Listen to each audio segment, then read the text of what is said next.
Bismillahirrahmanirrahim. Assalamu alaikum to all the learners, to all the viewers. Our today's topic is direct object versus indirect object. आज हम direct object का मवाजना करेंगे indirect object के साथ और देखेंगे डायरेक्ट ऑब्जेक्ट क्या होता है और इसको कैसे आइडेंटिफाई किया जाता है और इनडायरेक्ट ऑब्जेक्ट को आइडेंटिफाई करने का क्या तरीका है। हमारा जो इंग्लिश लैंग्वेज में यूजुअल सेंटेंस पैटर्न है उसमें होता है subject, then we use verb and then we write down object. For example, he wrote a letter, इसमें ही सब्जेक्ट है, रोट हमारा वर्ब है, अ लेटर ऑब्जेक्ट है।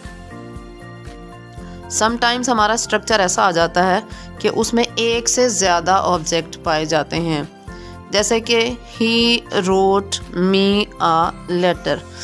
इस सेंटेंस को अगर आप एनालाइज करें तो देखेंगे कि इसमें एक से ज़्यादा ऑब्जेक्ट पाए जाते हैं। ही हमारा सब्जेक्ट है, रोट वर्ब है, मी भी ऑब्जेक्ट है और अ लेटर भी ऑब्जेक्ट है। ठीक है, तो इसमें ये तय करना कि कौन सा इनडायरेक्ट ऑब्जेक्ट है और कौन सा डायरेक्ट ऑब्जेक्ट है, तो वो कुछ बातें जो हैं वो आप लोग फिंगर टिप पे रखिएगा, आप आसानी से इसको रिकॉग्नाइज कर सकते हैं। जैसा कि आप जानते हैं हमारे पेपर पैटर्न का बड़ा इंपॉर्टेंट पार्ट होता है ये।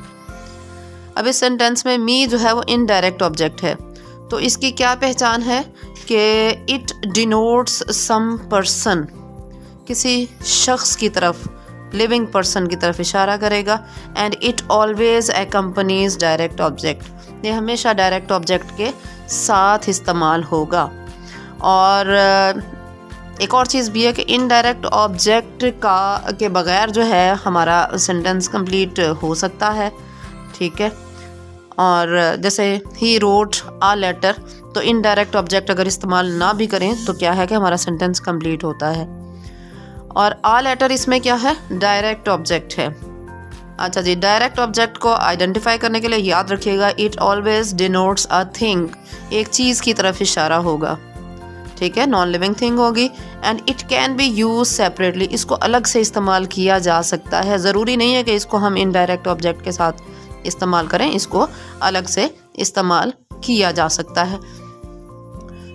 जब भी वर्ब के बाद दो ऑब्जेक्ट मौजूद हों तो उसमें आप आसानी से आइडेंटिफाई कर सकते हैं कि अगर तो किसी पर्सन की तरफ इशारा है तो वो इनडायरेक्ट ऑब्जेक्ट होगा, और अगर किसी थिंग की तरफ इशारा है तो वो डायरेक्ट ऑब्जेक्ट होगा।